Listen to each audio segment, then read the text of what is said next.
And I'm sure, I mean, I would hope that if I were a student of Dr. Peterson, that he would refer to me as she and wouldn't have a problem with that.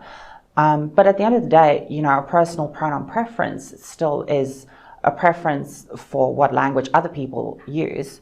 And at the end of the day, I don't have ultimate control over what Dr. Peterson, what the language he chooses to use, or anybody else for that matters. That's up to them. Okay, let me find out then. Arises, let me find out. If she were a student of yours, what would you call her?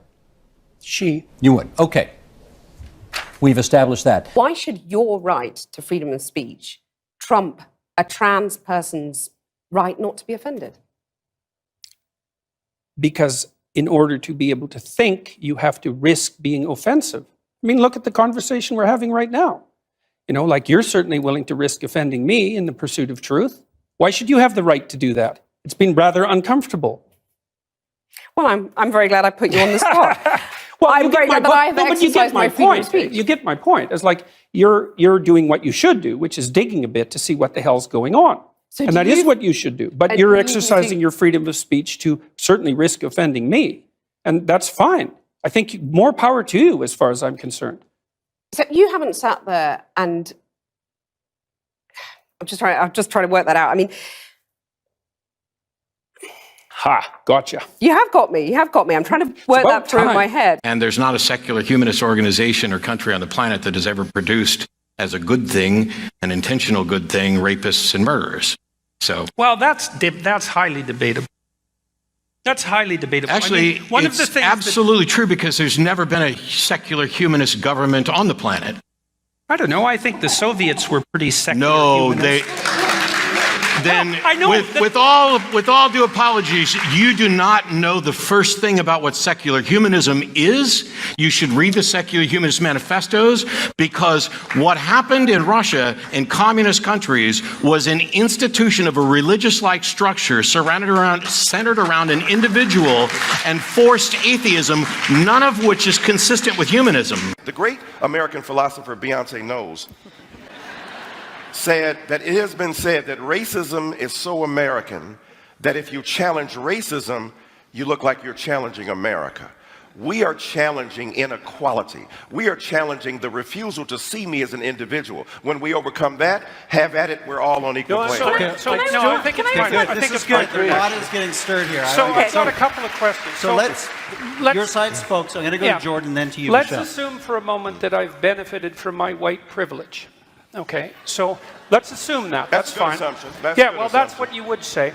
So, so let's say, here, let's get precise about this, okay? Was that very individual of you? Let's get precise about this, okay? Let's get precise. To what degree is my present level of attainment or achievement a consequence of my white privilege? And I don't mean sort of. I mean, do you mean 5%?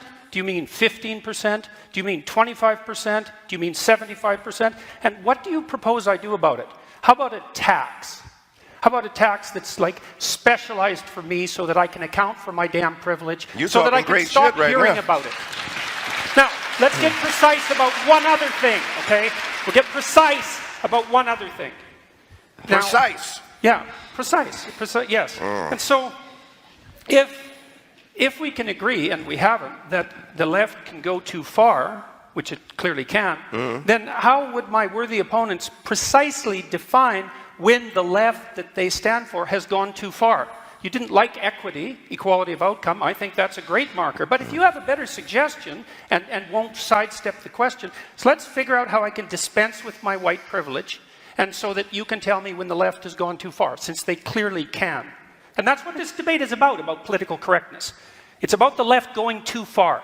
And I think it's gone too far in many ways. And I'd like to figure out exactly how and when, so the reasonable left could make its ascendance again and we could quit all this nonsense. When you talk about, feminizing men, it almost sounds derogatory. It's almost as if you're saying that to be feminine or to express any sort of femininity is actually inferior to masculinity.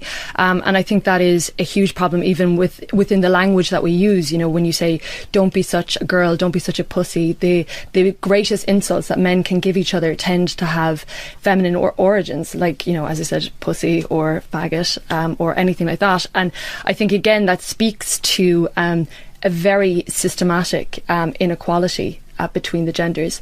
And you attributed the rates of mental illness among men to their inability to express, say, sentimental emotions. And I don't think there's a shred of clinical evidence to support that stance. Sorry. No. Well, I don't think there's a shred of evidence to support that stance. The kind of violence, for example, that Lawrence is discussing is a consequence of competitive violence among young men as they move I think there forward. is some evidence that men find it difficult to talk about things, and that and they also ways find it in which hard you can to help reach young out. men to talk about things. And that's the evidence for the differential rates of mental health and suffering? I don't think so. I also don't think when you're talking about things being so innate, Judith Butler would have said that, gender is a construct, that gender is a performance. Well, Judith Butler doesn't know what she's talking about in the least, so I don't accept that. That's interesting, but she's no scientist, she doesn't know the psychological if you look at someone literature. like And this is all under the influence, you say, of postmodernism and neo-Marxism. Yeah, but aren't those things two separate things? They're completely separate. And this is something I've been criticized for. Dr. Peterson doesn't understand the difference between neo-Marxism and postmodernism. It's like, I understand the difference perfectly well. It isn't me that's conflating them. It turns out that the people who push postmodern doctrines in the university almost always ally themselves with a Marxist viewpoint. And that is logically incoherent. But I would say the postmodernists really don't give a damn for logical coherence, because they regard that as part of the oppressive, patriarchal, Eurocentric view of the world. The idea that there's an objective reality and all of that, and that you can deal with it with logic. You accept this oppression narrative without question. 120 years ago... I don't accept anything without question. I'm just telling you a fact. That's not a fact. Yes, it is. No, it's not. Women were expected to stay home and take care of the kids and cook a meal. That's Women didn't have reliable birth control until 1960. Don't you think that played a role? Don't you think the fact that they didn't have reliable care for their blaming women for not being allowed to lead countries, to lead nations? Because they didn't were allowed to lead nations. There were queens in many countries. I think you have no idea how much this oppression narrative has saturated your thinking. Why do you think it is that so much of what you say is so very popular with the alt-right? It isn't. And you don't have any evidence for that at all. More than the evidence that alt-right people watch this show. Neo-Nite website, Saviour of Western Civilization. Oh, well, that was all taken apart today by a number of Jewish publications, by the way, showing that, first of all, that was all satirical commentary on the part of the alt-right, directed at taking me down, for example.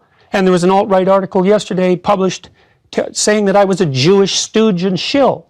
So this is absolute nonsense, and I don't appeal primarily to the alt-right. There's no evidence for that at all. It's the proclivity of... I never said primarily, Jordan. What I'm interested in is why you think that you get the reaction that you do from the alt-right. Looking at the Cathy Newman documentary, what reaction? Interview. There's 10 million people watched that and commented on it. I'm talking about what I saw, and I'm curious to know what your reaction was to the glee with which the alt-right seized upon that interview. I don't accept Should we deal with the death threats? I mean, she had, I think, a dozen I don't accept death the concept that it was the alt-right that was doing this. There were 10 million people who commented on that video, and about 95% of them commented negatively on Cathy Newman's behavior. You think there's 10 million alt-right trolls watching that?